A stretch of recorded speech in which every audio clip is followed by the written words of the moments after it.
And good to have you with us. It's Friday night. Go, you good thing. Bring on the weekend. We're going to have some fun later on with some music. We're going to talk to Jen Merrigan. Also, Mental Health Week is coming up next week. But right here, right now, I have an opera singer in the studio with me. Jeremy Kleeman is going to be a part of Figaro. And I'm excited to have you here, mate. How are you on this Friday night? I'm wonderful. It's wonderful to be here with you. What else would you be doing on a Friday night than sitting in here at 6PR Radio? Actually, there's 1,000 other things that you should really... You know what? It's a place to be. It is. I have to ask you before we go on, Coolbadi. Now, did you see it? I did. I was at opening night. In fact, my wife and I scored the last 2 seats in the house. It was absolutely sold out. And we saw 2 seats on there and we just grabbed them. So... very lucky to be there. It was an amazing night. Because I have had people that have told me, you know, they're praising Gina, praising Guy. The craftsmanship of the costuming of the show was just outstanding. The whole creative element of it and the opera company embracing this, I think, is absolutely beautiful. So, standing ovation at the end of the opening night? Oh, yeah, without a doubt. I was thrilled to see it. It was just some of the most beautiful new music I've heard. It just kept you so engrossed the whole night. You leave the theatre humming the tunes, but really interesting tunes too. They went some really interesting places, like sort of jazzy and poppy, but also soul. Yeah, but that's Gina and Guy. Yeah, fantastic. The creative element there is absolutely beautiful. Congratulations to them and everybody.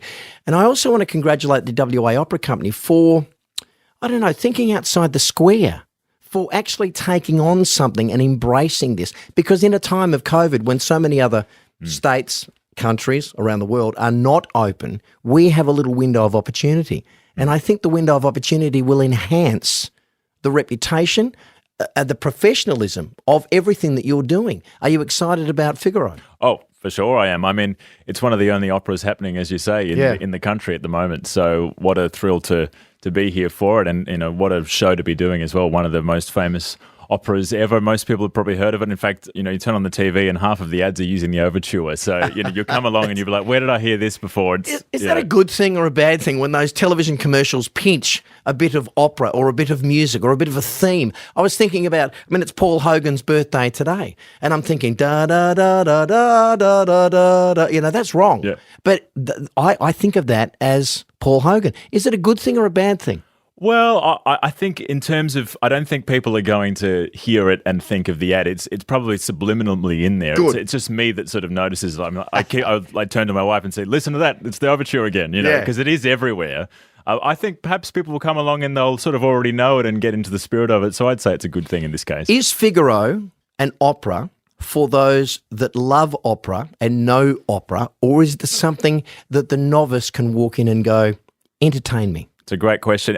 It actually was the first opera that my brother and sister saw, and they really loved it. And I think it's, from what they told me, I think it is a great opera for the novice because the story actually moves really quickly. In some operas, in fact, probably the stereotypical opera, the story can take quite a while to move, and we're really sort of exploring every single emotion with a long musical interlude. But in Marriage of Figaro, it's bang, bang, bang, scene. It's kind of like, we describe it almost like a sitcom, and the way this is directed it has that element to it. The story's moving quickly, the characters are moving quickly, we're here, we're there, and it's exciting. So I can remember also when it's not in your common tongue, it being Italian, that you can sometimes lose the listener, the audience, but nevertheless, if it's fast moving, you sort of get the gist. I'll tell you what, too. We're so used to watching things on Netflix with subtitles. Squid Game at the moment, everyone's obsessed with it, and we're watching it with the best way to watch it is with the Korean with the English subtitles, and it's the same thing we're doing here. And the great thing about this production is the subtitles are actually printed on the wall on the set. So you don't actually have to. One of my things with going to the opera, I don't love looking up at the surtitles and back at the stage, but here they're right next to the action, so you can follow the story in English, and you're only looking like a metre to the right, which I think is a real strength of this production. That's very creative. Can I say that every opera that I have ever been to, I've not experienced that. So has that been happening for a while? No, this is a design feature. It's a design feature of the production. It's a modern production, and so we're able to get away with something like putting the words on the wall because it doesn't look so out of place. Yeah. When was the last time you worked? Well, I actually did this same production in Brisbane. So I've been one of the really lucky ones. I was in the UK for a lot of this pandemic because I was studying over there. But I came back to Brisbane, and my wife and I came back and we did this production and then did a few things in Brisbane, and then we've come here. So we've actually been really lucky in terms of where we've been in Australia in the last little while. And is it good to be home? It is. It's wonderful to be home. Yeah. And is home Perth for you? Home is the suitcase right now. Yeah, it's funny. As soon as I asked that question, I just thought sometimes when you talk to entertainers, it depends on where you're working. But at the moment, home is Perth because you don't have the chance to go anywhere else. That's right. And what a wonderful place to be. I mean, it feels like, it's stepping into the past in a good way, in terms of it's just crazy having been in England, having been in different areas of Australia, being here, it just feels like such a privilege right now. Good man. You're saying all the right things, of course. It's well and truly home. So Figaro itself, when does it open up? So we're opening on the 23rd of October at His Majesty's Theatre. And tickets will be available from, I think, is it Ticketek with the Madge, or is it just that you contact the Madge? I think they have their own thing. Yeah, like you contact the Madge. Theatre Trust or something like that. But I think they're already 85% sold or something like that. So get in. And that's why I mention that, because I'm very much aware that Figaro is selling out very quickly. Yeah. Because I talk to a lot of people in the industry.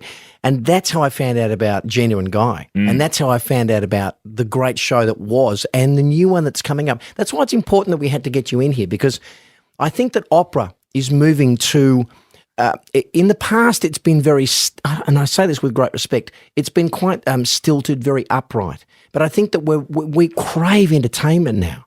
All parts of our community crave entertainment. Yes, you can watch Netflix movies, but not all the time, because after a while it becomes fish and chips, and you can't eat fish and chips ongoing for life. You've got to diversify. And I think that Figaro is one of those opportunities for people that don't normally take in opera to go and see some great talent. For sure. If you're sitting at home right now, you've never been to an opera, I would really encourage you to give this a try. It's a modern production, and you'll be surprised at how many pieces you know. I mean, if you've seen The Shawshank Redemption, that's got the letter duet in it, very famous piece of music you'll recognise. A lot of Figaro's arias you might recognise as well. People sing, Non piandrai farfallone amoroso. People know this music. So get along, and I promise you, it's an entertaining night out. It's funny as well. It's actually a very funny opera. Jeremy Kleeman is our guest. He is Figaro in the upcoming show, which will be starting on the 23rd of October. I'm so glad you sing for a couple of reasons. Number one, you are a baritone. You have a great voice for radio. Thank you. So if ever the opportunity comes for you to say, hey, look, I think I can probably get up and have some fun, radio is an option for you, Jeremy. Keep that in mind. But while you are enjoying singing for the WA Opera, do it your best, mate. On behalf of all of us listening, Chookers. Cheers. For the 23rd. How long's the season? We're doing 4 shows. So that's not long. It's not long. Get in there quickly, folks, if you are interested in catching up with Figaro. Brilliantly done. Jeremy Kleeman, thank you for joining us. Short, sharp on a Friday night, but it's a flyer tonight. But I'm really glad you came in to say good day and give our best wishes to all parties concerned. And also, if you bump into Gina and Guy, you might on opening night. You never know. Give them our thumbs up as well, please. Certainly will, from me too. Yeah, good on you, mate. Jeremy Kleeman, their opera singer. He is it's good to have him here. It's good to have him a part of 6PR talking about the WA Opera Company. And it's great to get that chance to let you know that there are great events here in Perth, Western Australia. Jen Merrigan will talk about that again a little bit later on tonight. But you are listening to 882 6PR. We'll be back after this.